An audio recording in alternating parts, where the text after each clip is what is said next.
Kembali dari dunia abadi. Audiobook, novel silat. Episode 108. Mendengar keseriusan dalam nada bicara Jin Xingqi, Long Hanwen menjawab dengan suara yang dalam dan berat. Saudara Jin, saya tidak akan menyembunyikannya jika saya mampu menjawab. Saya ingin tahu tentang arsitek yang merancang cetak biru arsitektur untuk kota baru di Kota Bintang yang sedang dikembangkan keluarga panjang Anda. Siapa dia? Jin Xingqi bertanya dengan cepat. Aku tidak bisa memberitahumu hal itu. Long Hanwen menjawab tanpa ragu. Jin Xingqi tersentak. Ia kemudian memaksakan senyum dan berkata, Saudara Long, kalau begitu aku akan bertanya kepadamu dengan cara lain. Apakah arsitek yang merancang cetak biru arsitektur itu bermarga Tang? Tang Xiu menggelengkan kepalanya dan mengambil ponsel itu. Dia kemudian berkata, Paman Long, ini Tang Xiu. Ada beberapa alasan khusus di sini, jadi kamu tidak perlu menyembunyikannya dari kakak Jin. Tang Xiu? Kamu sekarang bersama Jin Xingqi? Apakah kamu mengenalnya? Suara terkejut Long Hanwen terdengar. Ya, aku kenal dia, kata Tang Xiu. Ya, aku tidak ingin memberitahunya sebelumnya karena kaulah yang mendesak dan tidak mengizinkan kami untuk mengungkapkan apapun tentang desain arsitektur kota baru. Long Hanwen memaksakan senyum dan berkata, Ngomong-ngomong, karena kau yang memintanya, aku tidak perlu menyembunyikannya darinya. Berikan telepon itu pada Jin Xingqi, aku akan memberitahunya. Kakak Long, teleponnya ada di pengeras suara, jadi aku bisa mendengarkan apa yang kamu katakan. Jin Xingqi berkata dengan cepat. Saudara Jin, rancangan kota baru itu memang berasal dari tangan Tang Xiu. Long Hanwen tertawa. Saya rasa tidak ada seorang pun yang dapat merancang cetak biru sehebat itu di dunia ini selain dia. Sambil menelan ludahnya, Jin Xingqi kemudian menatap Tang Xiu. Ada sedikit rasa kagum di matanya. Perlu dicatat bahwa dia berkecimpung dalam bisnis real estate, jadi dia secara alami tahu pentingnya desain arsitektur proyek besar kota baru di Star City. Kompleks arsitektur itu akan mengubahnya menjadi sebuah bangunan bersejarah, yang berarti bahwa keuntungan yang akhirnya akan diperoleh dari proyek besar itu akan sangat mengerikan.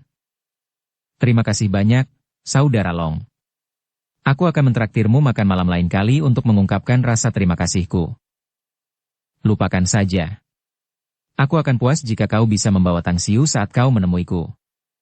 Long Hanwen berkata sambil tersenyum. Anak itu lebih sibuk daripada aku.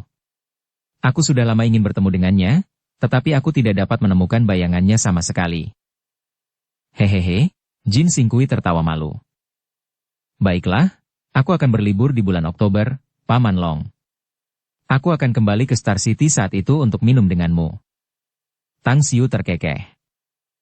Bagus. Itu janji yang bagus. Long Hanwen tertawa renyah.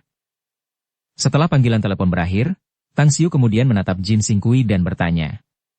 Jadi, kamu juga mendengarnya, kan? Sekarang, apa keputusanmu? Tanpa ragu, Jin Xingqi menjawab. Jika saudara Tang dapat merancang cetak biru seperti milik kota baru, saya akan mengikuti instruksi Anda untuk merencanakannya kembali dari awal.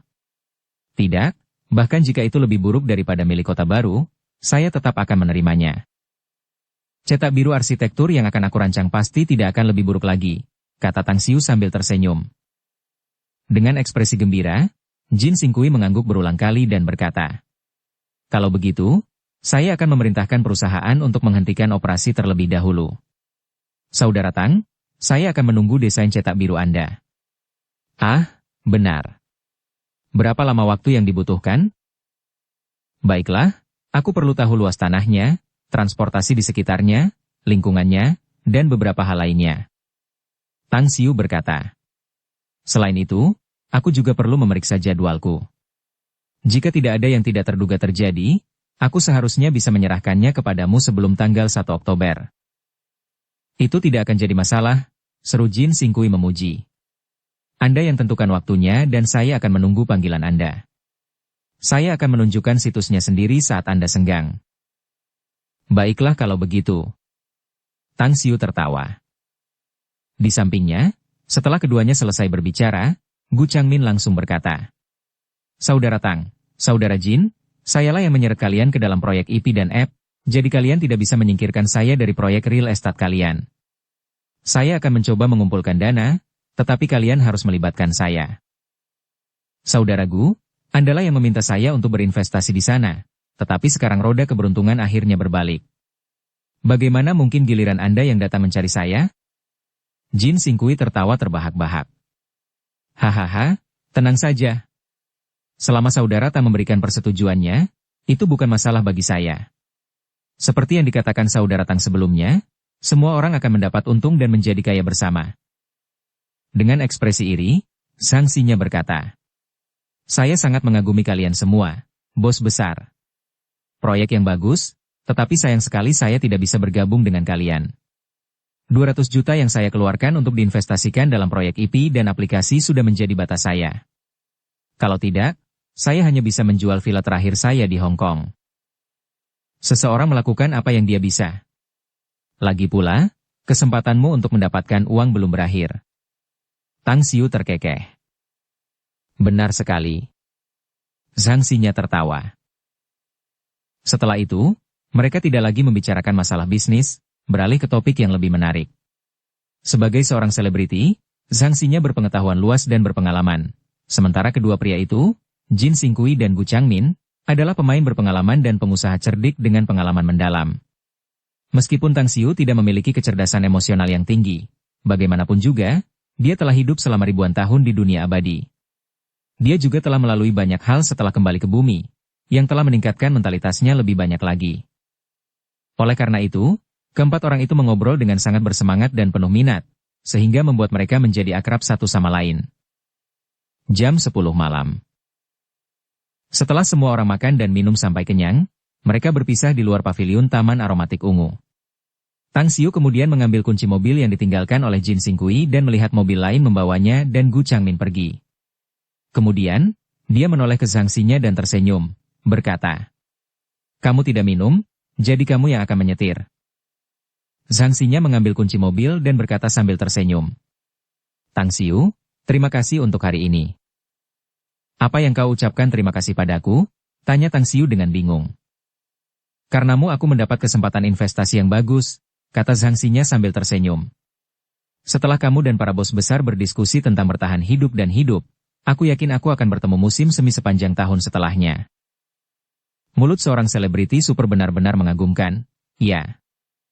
Tang Xiu menjawab sambil tersenyum. Mulutku memang pandai bicara dengan lancar, tetapi kau adalah panutanku, karena kau sangat mengagumkan dalam segala aspek. Zhang Xinya tersenyum. Kau tahu? Aku sudah mulai mengidolakanmu, lo. Bab 449, Pujian. Pujian Zhang Xinya tidak membuat emosi Tang Xiu sedikit pun bergejolak. Dia hanya menatap wajah cerahnya yang tersenyum, dan tersenyum tipis untuk mengalihkan topik pembicaraan. Sudah larut, asrama seharusnya sudah dikunci. Ngomong-ngomong, aku harus kembali ke tempatku. Bagaimana denganmu? Apakah kau akan kembali ke hotelmu? Aku akan kembali ke hotel setelah mengantarmu pulang. Zhang Xinya mengangguk. Kalau begitu, ayo berangkat. Kamu yang menyetir, kata Tang Xiu sambil tersenyum. Malam masih terang benderang bagai pasang surut lampu. Zhang Xinya mengendarai Mercedes-Benz yang ditinggalkan Jin Xingqi. Setelah mereka tiba di gerbang depan kompleks Villa Blue Star, dia memarkir mobilnya dan berkata sambil tersenyum. Pokoknya, saya tidak akan masuk ke dalam. Saya akan meminta seseorang untuk mengembalikan mobil itu ke perusahaan perumahan Jinda besok. Baiklah, hati-hati. Tapi sekarang sudah malam. Perhatikan keselamatanmu dalam perjalanan pulang. Tang Xiu mengangguk. Baiklah. Jangan khawatir. Zhang Xinya tersenyum tipis. Dia lalu pergi setelah Tang Xiu turun. Sambil berdiri di depan gerbang, Tang Xiu memperhatikan Mercedes-Benz itu menghilang ke dalam kegelapan malam sebelum melangkah masuk. Namun, yang tidak diduganya adalah SUV Land Rover miliknya diparkir di luar halaman vilanya. Selain itu, bukan hanya Land Rover miliknya, tetapi juga BMW milik UKAI dan Audi A4 milik Hu Qingsong. Kalian? Tang Xiu tidak dapat menahan senyum setelah melihat kelompok 7 orang UKAI dan Mu Wanying. Akhirnya kau kembali, kakak tertua Tang. Yu Kai tersenyum. Jika kau tidak kembali malam ini, kami mungkin harus tidur di tempat terbuka. Sekarang, katakan dengan jujur, kemana kau pergi, kawan?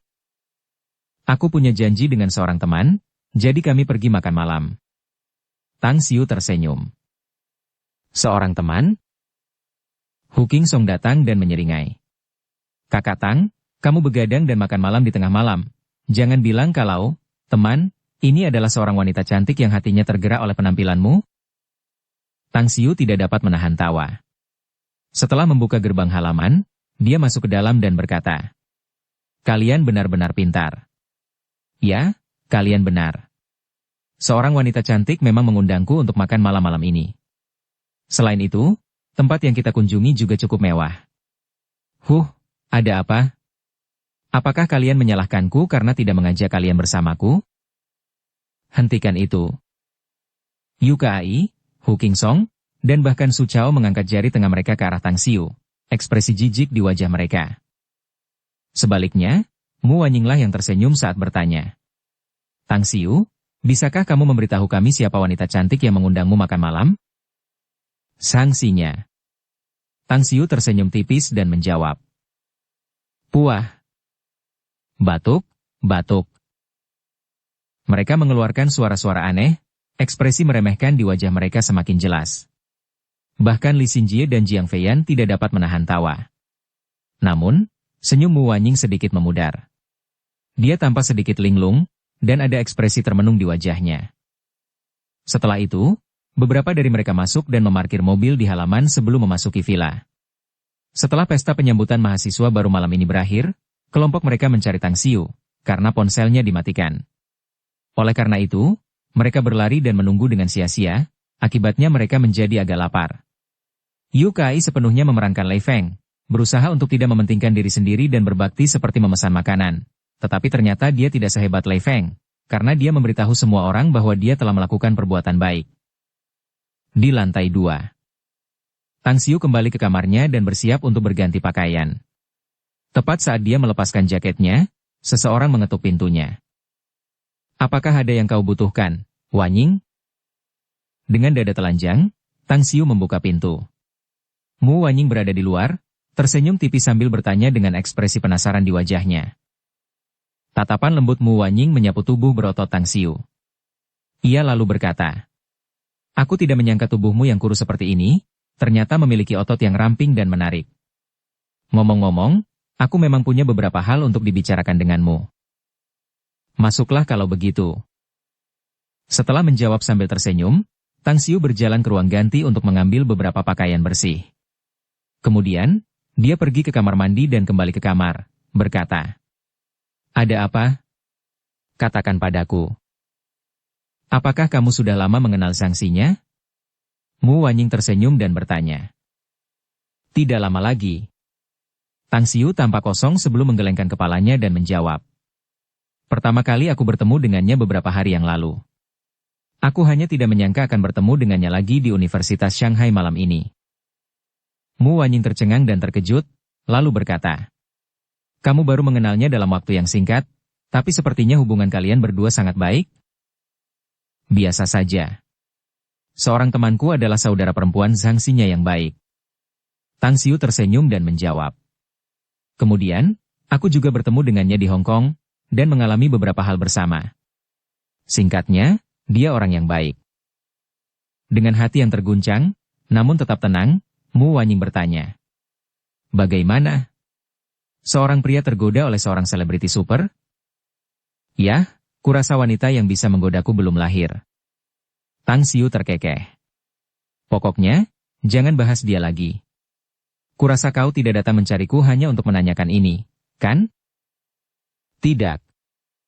Mu Wanying menggelengkan kepalanya. "Yang ingin kutanyakan adalah, bagaimana caramu melatih keterampilan bermain sitarmu? Saat kamu memainkan sitar, rasanya seperti aku ditarik ke dalamnya. Aku pernah membaca di sebuah buku kuno bahwa beberapa orang dapat menggunakan musik untuk membawa orang lain ke alam konsepsi itu, seolah-olah mereka benar-benar muncul di dunia itu. Alam seperti itu, seharusnya menjadi alam musik tertinggi, bukan?" Sambil menatapnya dalam-dalam, Tang Xiu lalu menggelengkan kepalanya dan berkata, "Itu bukan ranah musik yang paling tinggi. Namun, bahkan jika aku memberitahumu, kamu mungkin tidak akan memahaminya. Bisakah kau mengajariku, Tang Xiu?" Mu Wanying bertanya dengan serius. "Keahlianmu dalam seni musik sebenarnya sangat bagus. Aku menyadarinya saat kita mencoba beberapa sitar di sore hari." Tang Xiu terkekeh. "Namun, aku memainkan sitar dengan sepenuh hati dan jiwaku, serta niat untuk melibatkan diri di dalamnya, tetapi permainan sitarmu tidak memilikinya. Sementara seseorang memiliki jiwa dan roh, saat kau memainkan sitar, kau hanya dapat membuat roh seseorang tenggelam dalam pikiran tetapi gagal mencapai langkah untuk mencapai jiwa mereka." Sambil mengernyitkan alisnya, Mu Wanying bertanya, "Aku tidak mengerti. Apa perbedaan antara roh dan jiwa?" Pertanyaan seperti itu adalah sesuatu yang dapat dipahami oleh hati dan jiwa Anda, tetapi tidak dapat dijelaskan. Mungkin Anda akan dapat memahaminya setelah Anda mengalami pencerahan tiba-tiba suatu hari nanti. Kedengarannya sangat misterius. Lupakan saja. Aku akan mengandalkan diriku sendiri. Mu Wanying tidak bisa menahan tawa dan menjawab, "Baiklah, ayo turun." Tang Xiu tersenyum tipis. "Oke." Saat mereka tiba di lantai pertama, Tang Xiu dan Mu Wanying mendapati Yu Kai dan Li Xinjie tengah menonton sesuatu di ponsel. "Apa yang kalian tonton?" tanya Tang Xiu. Sambil mendongak, Yu Kai mengacungkan jempol kepada Tang Xiu dan berseru memuji. "Kakak Tang, kamu sudah menjadi terkenal. Kamu baru saja membuat keributan di forum Universitas Shanghai kami." "Hah?" Tang Xiu bingung. "Apa maksudmu?" "Jika bukan karena penampilanmu di acara itu, apalagi," kata Yu Kai. "Kamu telah menaklukkan semua guru dan siswa yang menghadiri pesta penyambutan mahasiswa baru. Sampai-sampai pimpinan universitas meminta master rekaman video mengunggah rekaman penampilanmu di forum kampus. Sampai saat ini, sudah ada 10.000 komentar pada rekaman videomu, sementara puluhan ribu orang telah memberikan suara positifnya. Selain itu, setelah berbagai rekomendasi, banyak kampus di luar Universitas Shanghai telah mendaftar di forum kampus kami untuk membukanya. Saya juga mendengar bahwa..." "Apa yang kamu dengar?" Tang Xiu memaksakan senyum. "Saya mendengar bahwa video itu dibagikan dan diunggah ke forum kampus lain. Hal itu menyebabkan kegemparan di mana-mana," kata Yu Kai sambil tersenyum. "Kami telah memeriksa dan menemukan bahwa jumlah video yang diunggah ke forum kami telah mencapai 8.000. Sementara video yang diunggah di forum lain jumlahnya mencapai puluhan ribu. Saya yakin, mulai besok malam, penampilan Anda akan mulai menyebar ke forum-forum besar nasional. Saat itu, Anda akan populer di seluruh negeri." "Tidak, itu tidak mungkin, kan?" Tang Xiu bingung apakah dia harus menangis atau tertawa, katanya. "Bukankah terlalu mudah untuk menjadi bintang jika aku menjadi sangat populer hanya karena sebuah rekaman?" "Kakak Tang, sepertinya kamu tidak tahu kekuatan internet." Yu Kai menjawab. "Komputer sangat populer saat ini, dengan 8 dari 10 orang memiliki akses internet. Ingatlah, apa yang aku katakan hanyalah perkiraan konservatif. Mulai sekarang, nama pemberianmu, Tang Xiu, akan dikenal semua orang. Kamu mungkin tidak akan menjadi selebriti di masa depan, tetapi aku sangat yakin kamu akan menjadi selebriti internet." Seorang selebriti internet? Itu adalah istilah yang pernah didengar Tang Xiu sebelumnya. Namun, tak disangka bahwa ia akan menjadi salah satu selebritas internet. Tak pernah sekalipun dalam mimpinya yang terliar ia memimpikannya. Ia menggelengkan kepala dan tersenyum tipis, berkata, "Menarik perhatian orang kemanapun aku pergi pasti bukan perasaan yang baik. Sepertinya aku harus memikirkan cara untuk menyingkirkan video ini." "Tidak bisa, sobat." Yu Kai menggelengkan kepalanya. "Kau tidak akan bisa melakukan itu kecuali kau memiliki kemampuan untuk memblokir semua saluran media." "Hah?" Tang Xiu tampak kosong dan menatap kosong. Dia segera menggelengkan kepalanya dan tersenyum pahit. Dia memang tidak memiliki kemampuan untuk memblokir semua saluran media. Bahkan jika dia menggunakan semua koneksi pribadinya, termasuk kekuatan keluarga Tang, dia tidak akan mampu melakukannya. Internet saat ini memang hampir maha kuasa. Begitu berita besar terjadi, berita itu akan menjadi viral dan menyebar seperti virus. Sepertinya aku harus mengambil tindakan yang sesuai dengan situasi yang sebenarnya. Jika keadaan menjadi buruk, Aku bisa belajar dari sanksinya. Menyamarkan diri ketika harus pergi ke tempat ramai, Tang Xiu menghibur dirinya sendiri dalam hati. Kami agak tidak yakin bahwa Anda memiliki prestasi dalam bermusik sebelumnya, Big Bro Tang. Namun setelah mendengarkan penampilan Anda, kami benar-benar terdiam. Anda seorang guru yang sangat tersembunyi yang tidak menampakkan dirinya. Sekarang, saya mulai bertanya-tanya berapa banyak hal yang masih Anda sembunyikan. 4 seni, sitar, kecapi, kaligrafi, dan melukis, tidak ada satupun yang di bawah standar. Begitu pula, tidak ada yang tidak ku mengerti, baik itu syair, lagu pendek, syair pujian, maupun lagu. Aku dapat memberimu beberapa trik jika kau bersedia memujaku sebagai gurumu. Berhenti. Tang Xiu sekali lagi tidak menerima apapun kecuali jari tengah. Namun, bagi Mu Wanying, yang telah melihat keterampilan melukis Tang Xiu, dia benar-benar mempercayainya. Baginya, Tang Xiu telah mencapai tingkat yang benar-benar seperti dewa. Dan sekarang, ditambah dengan musik, Tang Xiu telah menunjukkan kemampuannya yang seperti dewa dalam 2 bidang spiritual. Keesokan harinya, ketika Tang Xiu muncul di kampus, dia benar-benar menjadi pusat perhatian semua orang. Banyak orang berkerumun dan menudingnya. Halo, Tang Xiu yang tampan, bisakah kamu menjadi pacarku? Seorang siswi menghentikan Tang Xiu saat ia sedang menuju kelasnya, dan mengajaknya keluar dengan sangat lugas. Senyum getir tersungging di wajah Tang Xiu. Dia adalah siswi ke-6 yang menyatakan cinta padanya setelah dia datang ke kampus. Cara gadis-gadis itu memandangnya seperti orang mesum yang memanjakan matanya pada wanita cantik telanjang, penuh nafsu, lapar, dan haus. Maafkan aku. Aku tidak ingin jatuh cinta terlalu dini. Setelah berkata demikian, dia dengan cepat melewati gadis itu dan berlari maju. Hahaha. Aku bakal mati tertawa, bung. Sangat iri. Sangat cemburu. Penyesalan. Yu Kai, Hu Qingsong, dan yang lainnya tertawa terbahak-bahak. Suara ejekan dan hinaan mereka memenuhi udara. Bab 450, Selebriti Internet. Seperti kata pepatah, ketenaran mendatangkan masalah bagi laki-laki seperti halnya penggemukan bagi babi. Sebelumnya, alasan Tang Xiu tidak menonjolkan diri adalah karena kepribadiannya. Namun kini ia akhirnya merasakan buah pahitnya. Orang-orang menudingnya ketika ia berjalan di jalan menuju kampus. Beberapa orang pemberani juga datang untuk berbincang dengannya, para siswi dengan berani membuat pengakuan. Ia juga menjadi pusat perhatian di kelas, dan semua topik yang dibicarakan orang-orang hampir tidak dapat dipisahkan darinya. Lebih jauh, hal yang paling membuat frustrasi dan tak berdaya adalah, ketika ia ingin meninggalkan kampus, bahkan ketika ia belum berada di luar gerbang kampus, media yang telah menyelinap masuk telah menghalanginya. Kalau saja ia tidak menyelinap cukup cepat di bawah perlindungan beberapa saudara, ia akan dibutakan oleh senter. Satu-satunya hal yang membuatnya agak puas adalah bahwa guru kelas yang bertugas, Han Qingwu, telah meminta cuti, dan digantikan oleh guru bahasa Inggris lainnya. Di asrama mahasiswa laki-laki.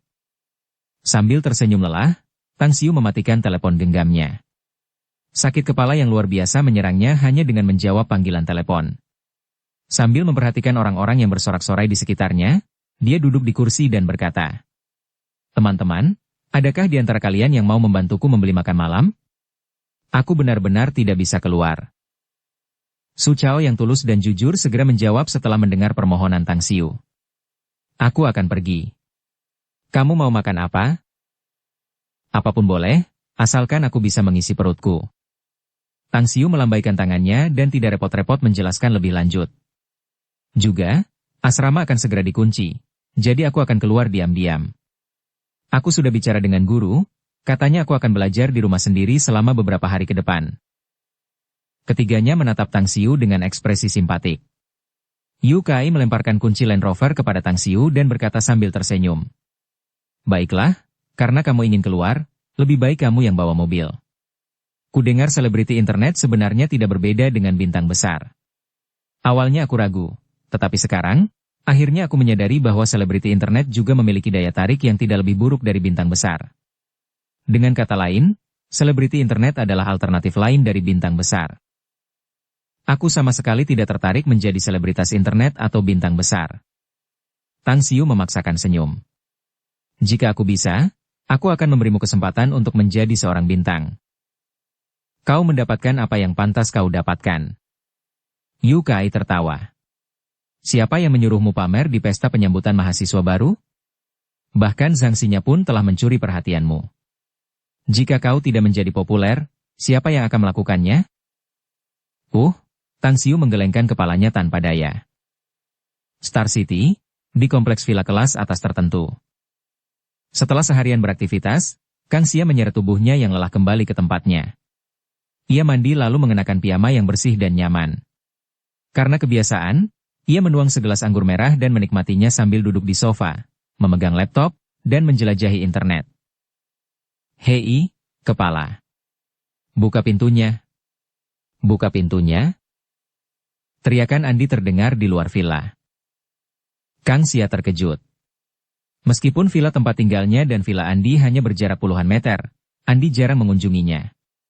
Setelah membuka pintu dengan menekan tombol kendali jarak jauh, Kang Xia melihat Andi bergegas masuk dan langsung menuju lantai 2. Dia tidak bisa menahan tawa. Hei, apakah langit runtuh atau semacamnya? Lihat saja kegelisahanmu.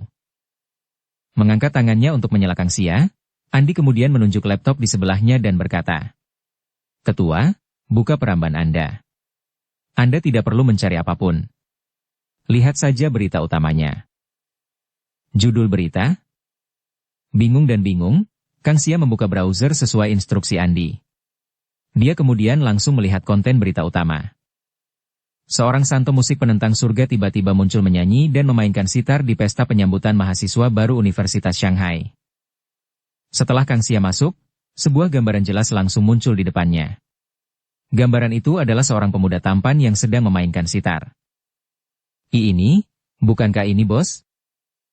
Kang Xia tiba-tiba mendongak dan menatap Andi, bertanya. Ya, itu pasti bos kita. Andi mengangguk berulang kali. Gulir ke bawah lagi. Ada rekaman bos kita yang sedang memainkan sitar. Kau harus berkonsentrasi dan mendengarkan permainan bos kita. Kau akan terkejut. Kang Xia memutar video itu dan menikmatinya dengan tenang. Ia langsung tertarik dengan nada-nada musik yang indah tepat setelah musik itu dimulai. Tanpa disadari, seluruh pikirannya terbenam dalam suara sitar, bahkan dunia di hadapannya tampak telah berubah. Akhirnya, dia perlahan membuka matanya. Ketika dia tanpa sadar menyeka air mata yang jatuh di wajahnya, dia menatap Andi yang agak linglung dan bergumam. Permainan sitar bos dan lagunya seperti kekuatan magis. Itu di luar logika dan di atas nalar. Benar-benar tak terduga. Setelah tersadar, Andi berkata, Ketua, bos sudah terkenal. Sampai sekarang, dia tidak hanya menjadi berita utama di situs web ini, dia bahkan telah membuat kegaduhan di seluruh jaringan penyedia terpadu. Menurut statistik dari beberapa orang yang tertarik, rekaman bos kita yang sedang bernyanyi dan memainkan sitar telah dibagikan dan diteruskan lebih dari 10 juta kali. Baik itu dibagikan di berita utama situs web utama, halaman depan berbagai forum, dan bahkan alat obrolan dan messenger. Mendesis? Meskipun memiliki pengendalian diri yang baik, Kang Xia tetap tidak dapat menahan napas setelah mendengar itu. Lebih dari puluhan juta transmisi video hampir mencapai batas beberapa transmisi video terpenting di Tiongkok. Dengan puluhan juta pembagian dan penerusan, dia tidak dapat membayangkan berapa banyak orang dan pemirsa yang akan mengomentari, menyukai, dan memberi suara positif. Saat dia memikirkan hal itu, Kang Xia segera membuka forum tertentu. Ketika dia melihat jumlah komentar, like, dan suara positif di forum tersebut, mulutnya berkedut, lalu dia menatap Andi dengan ekspresi aneh. Bos benar-benar hebat, ya, Ketua?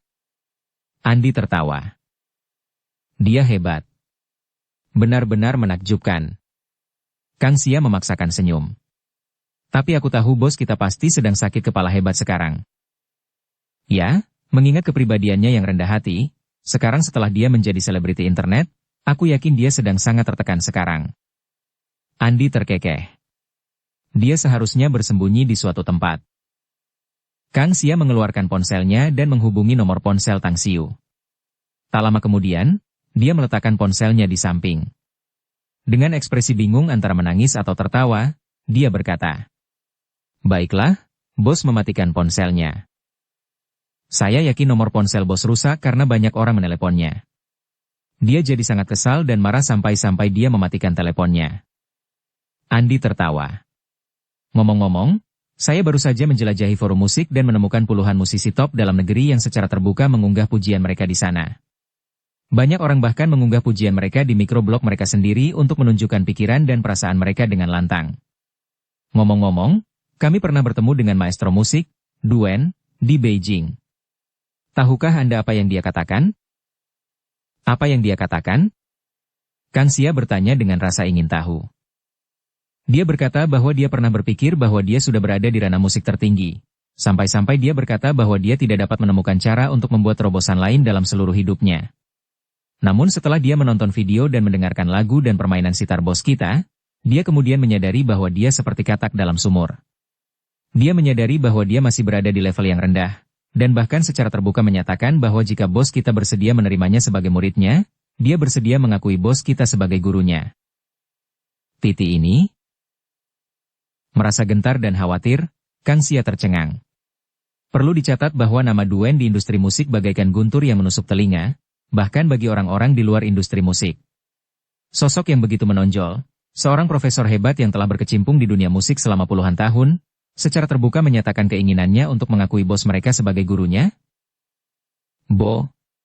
Bos, bukankah dia terlalu menakjubkan dan menantang surga? Ketua, aku tahu bahwa bos kita adalah dewa, idola yang layak dikagumi seumur hidupku. Andi terkekeh. Kompleks arsitektur yang ia rancang membuat banyak pelukis papan atas negeri ini mengakui kekalahannya. Dan sekarang, ia sekali lagi menggunakan musik untuk membuat banyak musisi papan atas industri musik terkesima.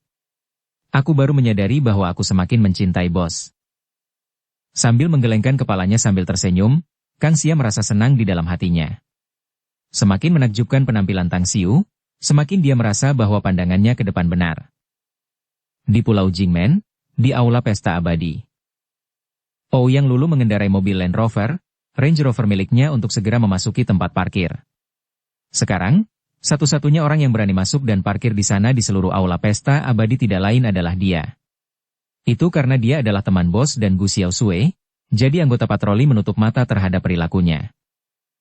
Lulu, kamu meneleponku dengan terburu-buru. Ada apa, gadis? Dengan raut wajah penasaran, Gu Xiaosui, yang telah menunggu di tepi tempat parkir untuk beberapa saat, segera bertanya dengan nada ragu saat melihat Ouyang Lulu dengan cepat turun dari mobil sambil memegang sesuatu di tangannya. Ouyang Lulu membuka resleting tas tangannya dan mengeluarkan laptop dari dalam. Setelah menyalakannya, dia kemudian memberikannya kepada Gu Xiaosui dan berkata, Tang Xiu sedang terbakar. Hah? Bingung dan heran, Gu Xiaosui menerima laptop itu dan bertanya. Grandmaster sedang marah? Mengapa dia menjadi marah? Apakah ada yang memprovokasi dia atau semacamnya? Tidak, dia tidak sedang naik daun. Itu karena ketenarannya. Ketenarannya sedang membara. Ouyang Lulu melambaikan tangannya dan berkata, cukup buka beranda situs web dan lihat judulnya. Setelah mendengar itu, Gu Xiaosui menelusuri situs web yang cukup terkenal dan kemudian membuka berita utama. Setelah membacanya selama 2 menit, dia memiliki ekspresi aneh di wajahnya. Namun, setelah dia selesai menonton video dan mendengarkan lagu dan permainan sitar Tang Xiu, matanya memerah. Dia mengangkat kepalanya dalam diam dan berkata, ya, ini memang Grandmaster. Itu dia, aku tahu. Tapi dia terlalu hebat, dan permainan sitar serta lagunya benar-benar seperti dewa. Ouyang Lulu mendesah. Dia sekarang telah menjadi selebriti besar, dan banyak orang mengidolakannya. Grandmaster sudah luar biasa dan kuat sejak awal.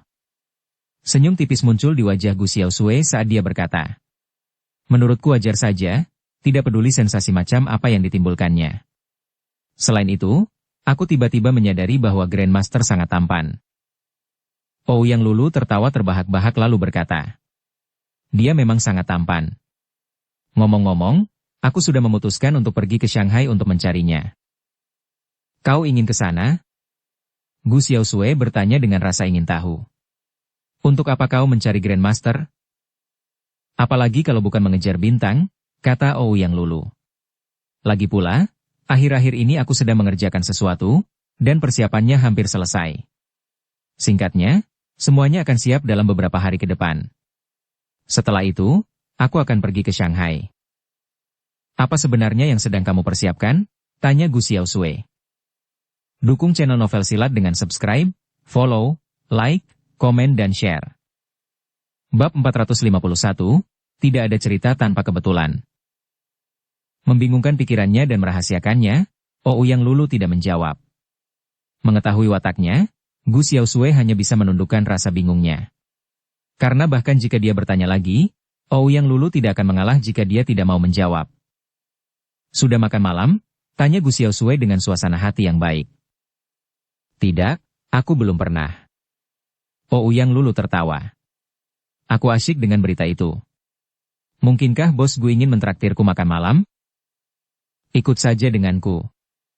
Gu Xiaosui tertawa. Aku akan menyuruh seseorang membuat hidangan spesial. 2 hari kemudian, sebuah jet pribadi yang ramping lepas landas dari bandara Pulau Jingmen dan mendarat di bandara Shanghai. Ouyang Lulu yang bertubuh proporsional dan sempurna muncul, mengenakan pakaian kamuflase, mengenakan topi dan sepasang kacamata hitam di wajahnya yang cantik dan mempesona. Seluruh tubuhnya tampak memancarkan perasaan yang cantik dan liar. Di belakangnya, selain 4 pengawal yang tampak dingin, ada juga 5 atau 6 orang kepercayaannya. Kelompok ini meninggalkan bandara di bawah tatapan waspada banyak orang. Bos. Seorang wanita yang tampak berusia sekitar 30-an, berambut pendek dan tampak sangat energik, sudah menunggu di luar. Ia segera menghampiri setelah melihat Ouyang Lulu dan kelompoknya. Dia mengangguk sebagai jawaban. Sambil melangkah keluar, Ouyang Lulu bertanya. Bagaimana persiapannya? Apakah informasi tentang klub-klub kelas atas itu sudah siap? Hampir selesai. Mereka hanya menunggumu untuk bernegosiasi dengan pihak lain. Wanita berambut pendek itu bernama Kirai, dan dia adalah orang yang sangat berbakat dan cakap. Dia juga sangat dihargai oleh Ouyang Lulu. Tentu saja, sifatnya yang paling penting adalah keberaniannya. Dia pernah datang ke kapal pesiar Paradise Club di Pulau Jingmen dan membantu Ouyang Lulu mengelola kasino selama beberapa tahun. Dengan kemampuan khususnya, dia membantu Ouyang Lulu menghasilkan banyak uang. Begitu ya, mari kita perlambat dulu kemajuannya. Ouyang Lulu mengangguk. Setelah kita menyelidiki pihak lain secara menyeluruh, mereka juga harus mengirim seseorang untuk menyelidiki kita.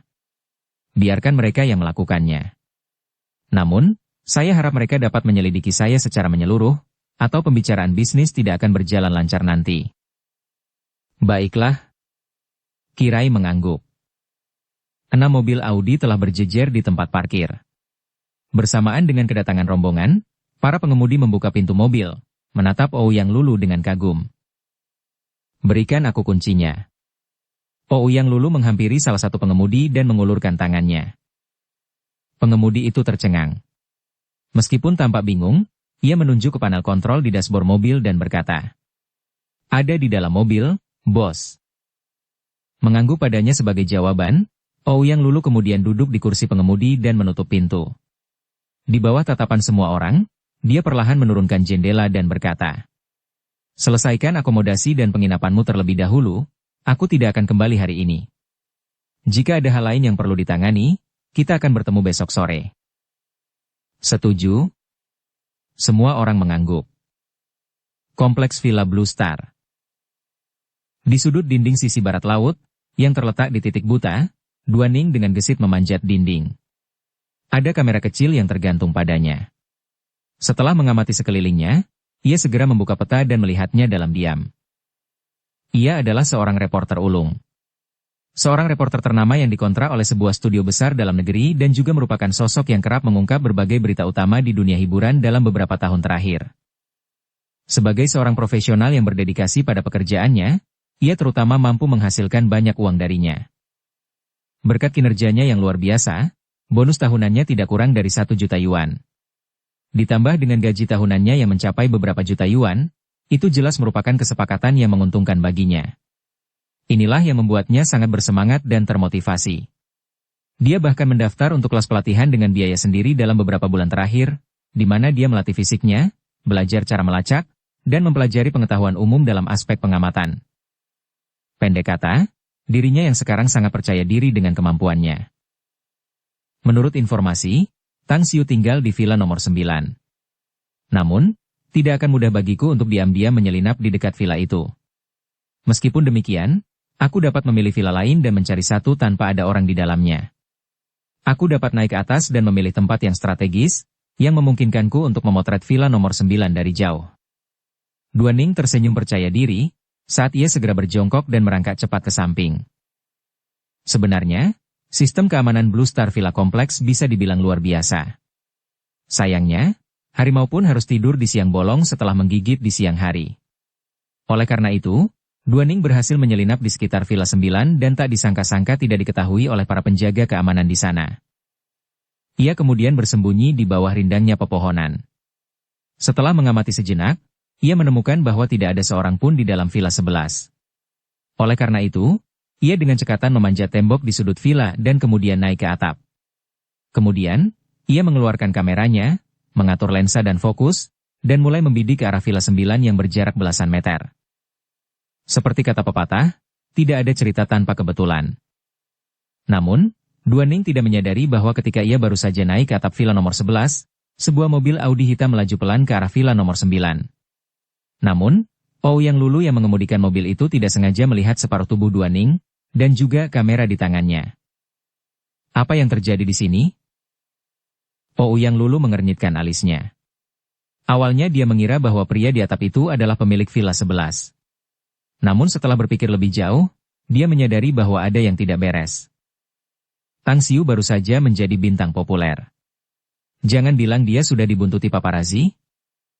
Berpikir sampai di sana, senyum muncul di sudut mulutnya.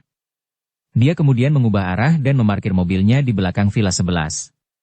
Setelah melihat dua orang penjaga keamanan berjalan lewat dan menghilang di sudut yang tidak jauh dari tempatnya berada, dia dengan cepat mendorong pintu hingga terbuka. Dan setelah mengamati bagian dalam, dia menemukan bahwa tidak ada seorang pun di sekitar. Kaki dan tangannya dengan gesit bergegas memanjat tembok, meniru Duaning dan memanjat ke atas gedung. Gerakan ringannya ditemukan oleh Duaning. Jangan bergerak. Pisau kecil yang tajam diarahkan ke punggung Duaning, dan aroma parfum samar tercium ke hidung Duaning. Tubuhnya langsung menegang, dan hawa dingin menyebar di dalam dirinya. Siapa kamu? Siapa aku bukanlah masalah besar. Ouyang Lulu mencibir. Yang lebih penting adalah, siapa kamu sebenarnya? Duaning perlahan mengangkat tangannya. Saat dia berbalik dan melihat Ouyang Lulu, dia tampak linglung dan kosong dengan ekspresi tertegun. Dia telah melihat banyak wanita cantik, tetapi tidak ada yang bisa dibandingkan dengan gadis yang sangat cantik di depannya ini. Berkat kecantikan Ouyang Lulu, sebagian besar kekhawatiran Duaning pun mereda. Lalu ia berkata sambil tersenyum. Nona, Anda benar-benar cantik. Wanita paling menarik dan cantik yang pernah saya lihat. Tapi apa yang Anda lakukan? Menyerbu rumah saya di siang bolong? Rumahmu? Sambil tersenyum menanggapi, Ouyang Lulu tahu dari melihat kamera bahwa masalahnya tidak sesederhana itu. Karena itu, dia sama sekali tidak mempercayai Duaning. Setelah mengamatinya dengan cermat, dia mencibir. Ya, benar. Jika ini rumahmu, maka seluruh kompleks villa adalah milikku. Hentikan omong kosong itu. Siapa kamu? Sudah berapa lama kamu bekerja sebagai paparazi? Hei, kau telah berbuat salah padaku. Duaning memaksakan senyum. Villa ini benar-benar rumahku. Aku punya sertifikat kepemilikan real estate di ruang belajar di lantai 2. Bagaimana kalau kau ikut denganku? Aku akan menunjukkannya padamu. Ah, benar juga. Aku Duaning, seorang pengusaha, dan fotografi adalah hobiku. Ya, ya. Aku benar-benar percaya padamu. Ouyang Lulu mengejeknya. Jadi maksudmu, kau hanya akan membobol kediaman pribadi seseorang secara ilegal, ya? Cantik, kamu baru saja membobol rumah pribadi seseorang, jadi kamu akan ditangkap. Duaning berkata. Tapi, melihat wajah cantikmu, cukup temani aku minum beberapa gelas saja, aku akan melupakan masalah ini. Baiklah kalau begitu. Jawaban itu diikuti oleh kaki Ouyang Lulu yang melayang ke wajah Duaning. Meskipun dia seorang gadis dan tidak ada apa-apanya dibandingkan dengan para ahli sejati, dia masih bisa melawan beberapa orang sendirian. Tendangannya yang keras menghantam wajah Duaning dan membuatnya langsung jatuh. Kau jalang sialan.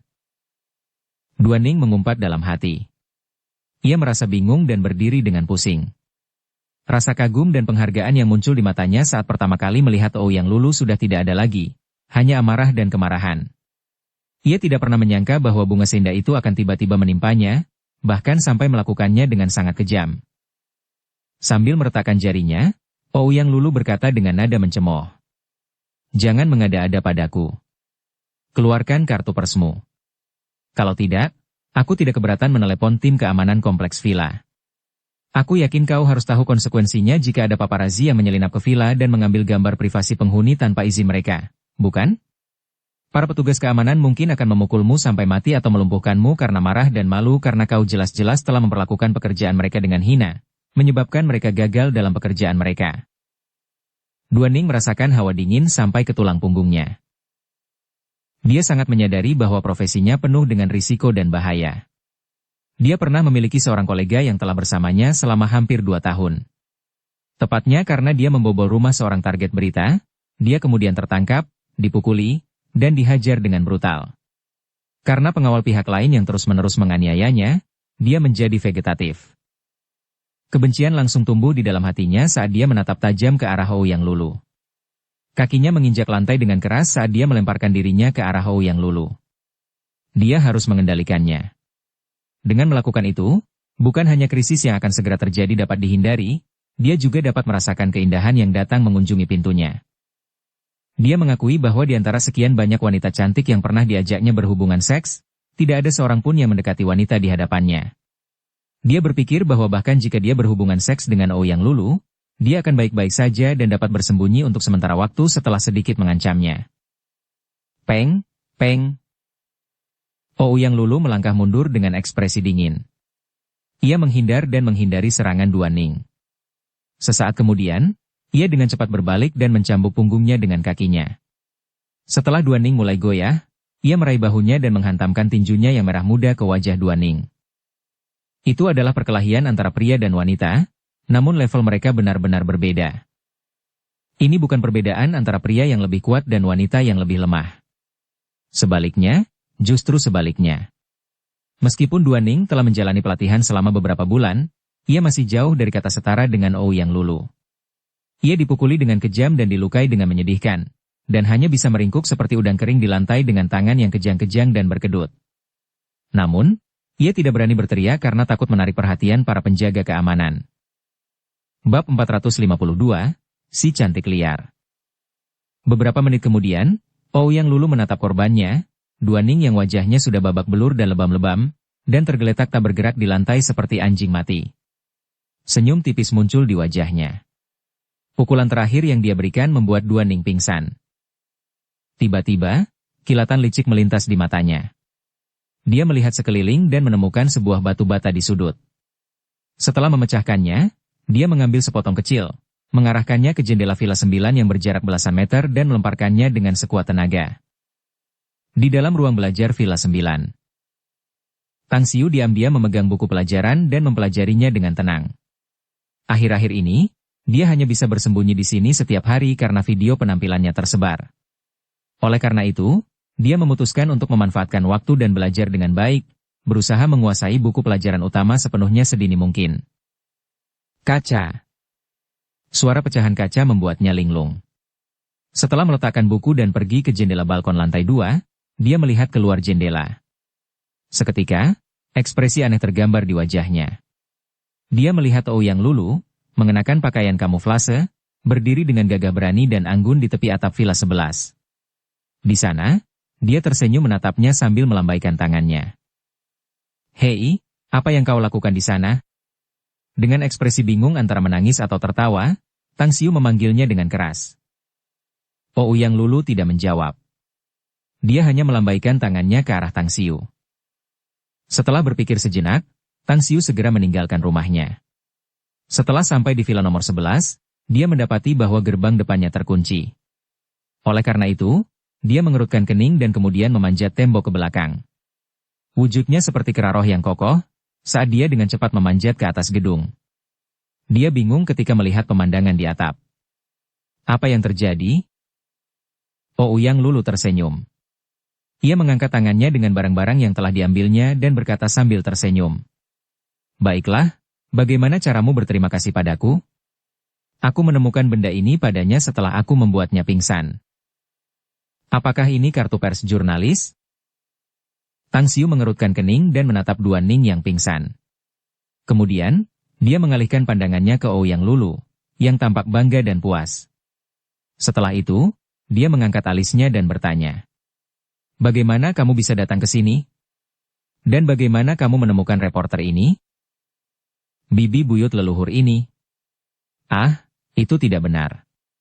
Nona muda surgawi ini sangat cerdas, dan kemampuan pengamatannya sangat kuat hingga tak tertandingi. Karena itu, ketika aku baru saja lewat, aku menemukan seseorang di atap gedung ini. Awalnya, aku tidak peduli tentang itu, tetapi setelah aku melihat kamera, aku tahu itu masalah setelah memikirkannya. Kau sekarang seorang superstar besar, jadi tidak aneh jika seseorang mengarahkan kamera video ke villa tempatmu tinggal dan mengambil gambar tanpa izinmu. Sambil mengacungkan jempolnya, Tang Xiu lalu bertanya. Lulu, yang paling membuatku penasaran adalah, bagaimana kamu tahu aku tinggal di sini? Aku mendengarnya dari Gu Xiaosui. Ouyang Lulu tertawa dan menjawab. Tang Xiu tiba-tiba mengerti, lalu berkata sambil tersenyum. Ayo pergi. Aku akan memanggil tim keamanan untuk menangani masalah ini. Hadiah. Hadiahku. Ouyang Lulu cepat-cepat berkata. Jangan janjikan aku pesta, lagi pula kau masih berutang banyak pesta besar padaku. Tang Xiu tidak dapat menahan tawa. Hadiah apa yang kau inginkan? Aku ingin belajar ilmu bela diri darimu. Ouyang Lulu menjawab dengan gembira. Tang Xiu tampak kosong, dan ada ekspresi ragu-ragu di wajahnya. Tidak ada masalah sama sekali dalam mempelajari seni bela diri. Namun, jika seseorang ingin mempelajari teknik yang kuat, satu-satunya cara adalah mempelajari teknik kultivasi, sementara teknik kultivasi yang telah dikuasainya, masing-masing dari mereka sangat kuat. Oleh karena itu, suatu kali dia memberikannya kepada Ouyang Lulu, dan dia secara tidak sengaja memberikannya kepada seseorang dari keluarga Ouyangnya. Apakah ini sesuatu yang sulit bagimu, Tang Xiu? Tanya Ouyang Lulu. Pikiran Tang Xiu berputar cepat. Setelah beberapa detik, dia akhirnya menggelengkan kepalanya dan berkata, tidak sesulit itu. Karena kamu ingin mempelajarinya, aku akan mengajarimu. Selama dia menguasai tingkatan teknik kultivasi sederhana yang akan dipraktikkan, Tang Xiu yakin tidak akan ada masalah. Misalnya, level pertama kungfu santai, atau level kedua. Karena Ouyang Lulu ingin berkultivasi, maka biarlah. Dengan usianya saat ini, tanpa bantuan sumber daya kultivasi yang besar, akan sangat sulit baginya untuk mencapai prestasi tinggi. Apakah kamu benar-benar bersungguh-sungguh, Tang Xiu? Apakah kamu benar-benar akan mengajariku? Mata Ouyang Lulu berbinar. Dia tahu bahwa banyak orang dari aula pesta abadi adalah ahli bela diri. Bahkan saudara perempuannya yang baik, Gu Xiaosui, adalah ahli yang sangat kuat. Awalnya, ketika mereka berada di luar kediaman leluhur keluarga Tang, kekuatan yang digunakan oleh Gu Xiaosui masih jelas dalam benaknya, membuatnya terobsesi dan penuh keinginan untuk mempelajarinya. Aku akan mengajarimu, kata Tang Xiu. Bisakah aku mencapai level Gu Xiaosui dengan ilmu bela diri yang kau ajarkan padaku? Ouyang Lulu buru-buru bertanya. Kamu tahu kekuatan Xiaosui? Tang Xiu mengerutkan kening dan menatap. Ya, aku tahu soal itu. Ouyang Lulu mengangguk dengan berat. Dulu, saat kau pingsan di Beijing di keluarga Tang, Siesu mengalahkan banyak penjaga sendirian. Dia seperti ahli bela diri, sangat kuat dan sangat sakti. Jika kamu memiliki bakat yang bagus dan tekun di masa depan, kamu juga bisa mencapai levelnya. Tang Xiu mengerti dalam sekejap. Itu pasti hebat. Ouyang terkejut. Aku mencintaimu, Tang Xiu. Setelah berkata demikian, dia membuka kedua lengannya lebar-lebar dan melompat ke arah Tang Xiu. Tang Xiu buru-buru mendorongnya. Dengan ekspresi bingung apakah harus tertawa atau menangis, dia berkata, sudah kubilang aku akan mengajarimu, bukan? Kenapa kau malah melempar dirimu padaku? Ayo pergi. Ada reporter di sini, siapa tahu ada yang lain juga. Sebaiknya kita tidak mengekspos diri kita di luar. Kecuali... Kecuali apa? Ouyang Lulu tersenyum. Kecuali jika Anda siap menjadi seperti saya. Dituding orang lain kemanapun Anda pergi. Seringkali orang lain menyatakan cinta kepada Anda, seringkali dikelilingi wartawan, bahkan apa yang baru saja terjadi, difoto diam-diam oleh paparazi. Setelah membayangkan semua itu, Ouyang Lulu menggigil. Sambil menggigil, dia menggelengkan kepalanya berulang kali. Lupakan saja. Aku tidak ingin menjadi bintang. Aku pasti akan runtuh jika menjadi bintang. Tapi sekali lagi, aku tampaknya semakin mengidolakanmu. Kamu bisa tetap teguh dan aman di sini dalam keadaan seperti ini. Namun, Tang Xiu tidak dapat menahan diri untuk tidak menegur. Tidak juga. Tidak di tempat ini. Aku tidak bisa menggali lubang tikus dan membenamkan kepalaku ke dalamnya. Mungkin kau tidak tahu, tetapi seseorang secara khusus mengirim makanan setiap hari untukku makan. Aku bahkan tidak bisa keluar. Tiba-tiba ekspresinya berubah seolah dia tiba-tiba teringat sesuatu. Ayo kembali. Mereka segera pergi ke villa nomor 9. Setelah Tang Xiu melangkah ke ruang belajar, dia mengambil ponsel di meja dan menghubungi nomor ponsel Cinan. Cinan, lakukan penyelidikan dan cari tahu siapa yang menyebarkan informasi tentang aku yang tinggal di kompleks Villa Blue Star, kata Tang Xiu dengan suara berat dan dalam. Apa yang terjadi, bos? Tanya Cinan. Seorang wartawan diam-diam menyelinap ke kompleks Villa Blue Star untuk mengambil gambar saya secara diam-diam, kata Tang Xiu. Jika bukan karena seorang teman saya yang datang dan tidak sengaja menemukannya, saya tidak akan tahu bahwa ada wartawan di sekitar sini. Jadi, periksalah. Saya harus tahu mengapa dan bagaimana tempat tinggal saya di kompleks Villa Blue Star tersebar. Jangan khawatir, bos. Aku akan memeriksanya. Nada bicara Cinan sedikit mengandung niat membunuh. Setelah selesai menelepon, Tang Xiu menatap Ouyang Lulu yang sedang bersandar di pintu. Sambil tersenyum paksa, dia berkata, para paparazzi itu benar-benar ada di mana-mana akhir-akhir ini. Aku akhirnya mengerti kekhawatiran dan tekanan para bintang besar itu. Sambil tersenyum tipis, Ouyang Lulu berkomentar. Ngomong-ngomong, aku dengar kamu tampil di panggung yang sama dengan bintang besar, sanksinya beberapa hari yang lalu, kan? Bagaimana rasanya? Kamu tidak terpesona atau tersihir oleh rubah kecil itu, kan? Tang Xiu bingung antara tertawa atau menangis. Lulu, bukankah kamu mengatakan bahwa sanksinya adalah temanmu? Tanyakan saja padanya jika kamu ingin tahu. Aku hanya bercanda. Ouyang Lulu terkekeh. Ngomong-ngomong, aku mendapat kabar bahwa konser 11-nya akan diadakan besok. Bagaimana kalau kita menontonnya? Sambil menunjuk wajahnya sendiri, Tang Xiu berkata tanpa daya. Menurutmu, apakah aku bisa meninggalkan kompleks villa melalui gerbang depan? Siapa yang tahu berapa banyak wartawan yang mengawasi pintu masuk? Tenang saja. Ouyang Lulu tertawa jenaka. Mari kita menyamarkanmu. Siapa yang bisa mengenalimu, kalau begitu? Tapi sekali lagi, jika kamu benar-benar merasa kesal dan tidak tahan lagi, adakan saja konferensi pers dan katakan pada seluruh dunia, jangan ganggu aku. Tang Xiu memutar matanya. Awalnya dia bermaksud membiarkan waktu menyelesaikan semua masalah ini. Namun, jika dia mengikuti saran Ouyang Lulu, badai yang disebabkan oleh penampilannya tidak hanya tidak akan mereda, tetapi malah akan membesar. Tentu saja, dia tidak menyadari fakta bahwa hal itu sudah menjadi masalah besar saat ini. Seluruh negara itu berpenduduk lebih dari 1 miliar, dan hampir lebih dari setengahnya telah menonton video tersebut. Baiklah, katakan padaku tujuanmu datang ke Shanghai. Tang Xiu berkata.